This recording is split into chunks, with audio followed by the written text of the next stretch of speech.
Pernahkah terlintas di pikiran kalian, seorang kakak laki-laki yang mempunyai tanggung jawab menjaga dan melindungi adik perempuannya, kini harus mendekam di balik jeruji besi, sebuah rahasia hubungan terlarang terbongkar, dan membuat gempar sebuah desa kecil di Bengkulu, tepatnya di Kabupaten Rejang Lebong. Terdapat seorang gadis di bawah umur dalam keadaan yang memilukan, yang diduga mengalami keguguran. Namun di balik misteri siapa yang mengancrit gadis belia itu, semua bukti mengarah pada seorang pemuda yang bernama Komarudin, yang tidak lain adalah kakak kandung dari gadis tersebut. Pemuda itu terjebak oleh nafsu sesaat karena tergoda oleh kemolekan tubuh adik perempuannya, hingga tega mengancrit adik kandungnya sendiri. Lalu apa yang membuat pemuda ini tega mengancrit adik kandungnya sendiri hingga mengalami keguguran? Langsung saja kita bahas di One Story. Komarudin seorang pemuda berusia 21 tahun, berasal dari Bengkulu, tepatnya di Kabupaten Rejang Lebong. Komar adalah anak sulung dari dua bersaudara. Oleh keluarganya, Komar dikenal sebagai anak yang baik dan bertanggung jawab. Terlebih lagi, Komar adalah anak laki-laki satu-satunya dan kebanggaan orang tua. Di mata orang tuanya, dia dikenal penyayang dan penuh perhatian. Hal itu membuat kedua orang tuanya percaya kalau dia bisa diandalkan untuk menjaga adiknya selama mereka ditinggal bekerja di ladang kopi yang cukup jauh dari rumah mereka. Begitu besarnya kepercayaan kedua orang tua, seharusnya dijaga dan menjadi teladan bagi orang di sekitarnya. Namun semua itu seolah sirna, sosok seorang kakak yang dipercayai oleh orang tuanya, menghancurkan semua kepercayaan itu. Figur seorang kakak yang mempunyai tanggung jawab menjaga dan melindungi adiknya, membuat heboh seluruh penjuru desa, bukan dengan suatu hal yang positif atau perbuatan baik. Komar seorang anak kebanggaan orang tua, mendadak menggemparkan penjuru desa. Namanya santer dikaitkan dengan perbuatan pengancritan gadis di bawah umur. Semua penduduk desa tidak ada yang menyangka Komar seorang kakak yang sangat sayang kepada adiknya tega melakukan tindakan keji dan tidak bermoral. Tindakannya itu tidak hanya mencoreng namanya, tapi juga menghancurkan masa depan seorang gadis belia yang perjalanan hidupnya masih panjang. Bagaimana mungkin seorang kakak yang awalnya penuh kasih sayang berubah menjadi seorang predator pengancritan? Orang yang seharusnya menjadi pelindung berubah menjadi sumber kehancuran. Orang yang selama ini terlihat pendiam, sopan dan bertanggung jawab, ternyata terlihat hanya di luar saja.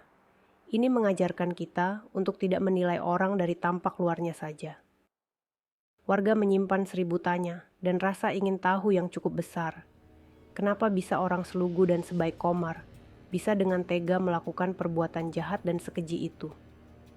Mira, seorang gadis belia yang berasal dari Kabupaten Rejang Lebong dan baru berusia 14 tahun. Dia tinggal bersama orang tua dan kakaknya di sebuah rumah yang hanya memiliki satu kamar kecil dan sempit. Mira si gadis polos dan lugu menjalani hari-harinya dengan penuh rasa syukur. Meskipun dia dilahirkan dari keluarga yang serba kekurangan, akan tetapi tidak membuat gadis belia ini berkecil hati. Karena di balik semua kekurangan itu ada sosok Komar, kakaknya, yang selalu mengisi hari-hari dengan tawa dan canda. Bersama kakaknya Mira merasa aman, nyaman dan terlindungi. Namun rasa nyaman itu tidak berlangsung lama. Kedekatan antara adik kakak ini berubah menjadi suatu hubungan yang tidak wajar. Sang kakak yang awalnya menyayangi adiknya dengan penuh kasih sayang, berubah menjadi rasa yang tidak wajar dan tidak pernah terlintas di pikiran orang normal. Kasih sayang Komar kepada adiknya berubah menjadi nafsu syahwat. Setelah melihat kemolekan tubuh sang adik yang mulai menunjukkan lekukan-lekukan indah, dan pegunungannya pun terlihat menonjol sejalan dengan bertambah usianya. Kelakuan menyimpang Komar berawal di suatu pagi yang cerah. Mira yang sedang melakukan aktivitas kesehariannya, membersihkan setiap sudut rumah yang sangat sederhana. Sebagai anak perempuan, dia selalu diajarkan oleh orang tuanya untuk menjaga kebersihan rumah mereka. Lelah beraktivitas dari pagi membuat Mira letih.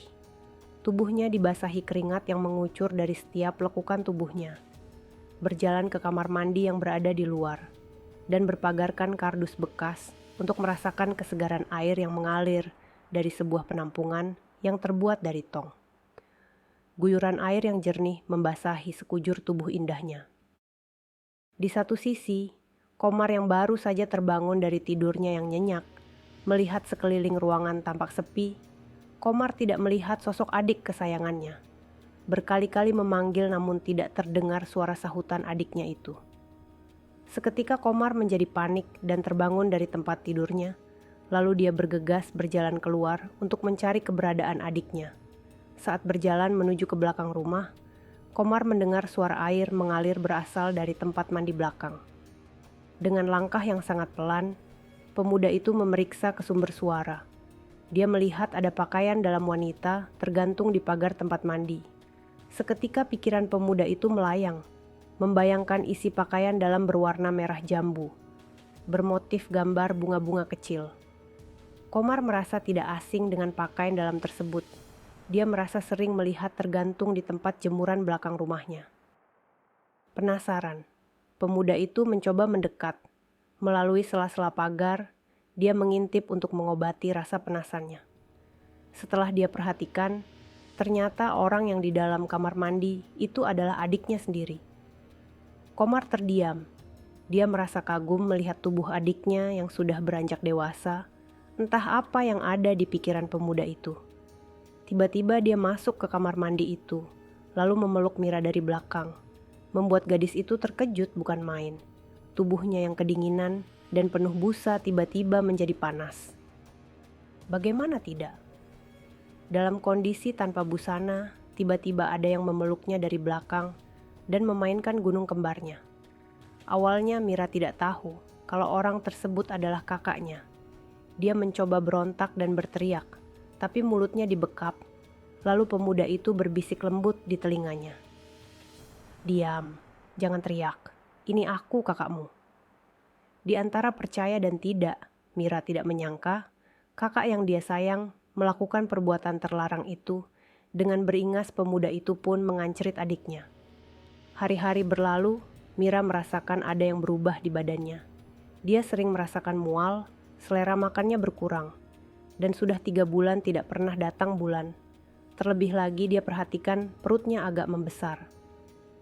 Melihat perubahan bentuk tubuh adiknya, membuat Komar curiga dan berencana untuk memeriksanya.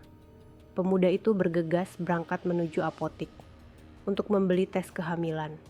Tidak berapa lama kemudian, sepulangnya dari apotik, Komar langsung mengajak Mira ke dalam kamar mandi untuk mengecek urin adiknya. Dan ternyata kecurigaannya tidak meleset. Tes kehamilan tersebut menunjukkan 2 garis, yang berarti Mira positif hamil. Mengetahui kehamilan Mira, Komar langsung berpikir untuk menggugurkan janin yang ada di perut adiknya. Komar bergerak cepat. Pemuda itu membelikan obat keras yang berdosis tinggi untuk diminum oleh adiknya Mira, hanya bisa pasrah dan mengikuti perintah kakaknya. Jarak beberapa jam setelah meminum obat keras, Mira merasakan sakit yang sangat-sangat sakit dan mengeluarkan cairan berwarna merah dari alat vitalnya. Komar membawa Mira ke atas tempat tidur untuk beristirahat. Tepat jam 12 malam, orang tua mereka kembali ke rumah setelah seminggu tinggal di perkebunan sawit tempat mereka bekerja. Bagai petir di siang bolong, betapa kagetnya mereka melihat anaknya dalam keadaan lemas dan mengeluarkan noda merah. "Komar, adikmu kenapa? Apa yang terjadi padanya? Jelaskan pada bapak." Komar hanya terdiam membisu, bingung menjawab pertanyaan bapaknya. Dengan terbata-bata, Komar menjelaskan apa yang sebenarnya terjadi kepada bapaknya.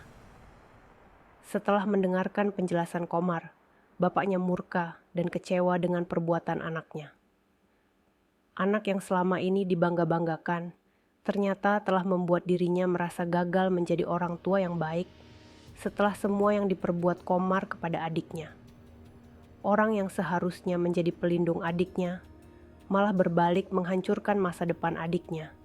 Tetapi di balik semua kekecewaan orang tuanya, tersimpan rasa takut. Perbuatan anaknya diketahui oleh warga sekitar. Dia memilih untuk menyembunyikan aib keluarga mereka.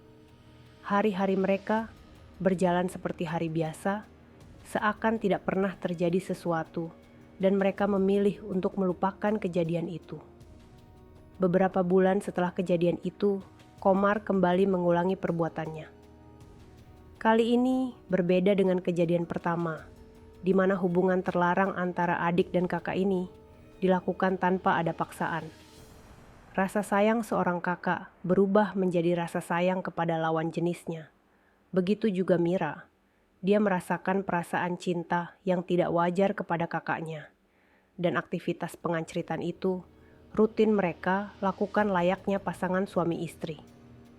Perbuatan terlarang itu tidak diketahui oleh orang tua mereka karena jarang berada di rumah. Kondisi rumah yang sepi seakan memberikan mereka jalan untuk melakukan aktivitas penganceritan. Kejadian beberapa bulan yang telah lewat terjadi lagi. Mira kembali hamil, tapi kali ini janin yang ada di dalam kandungan Mira tidak bisa digugurkan.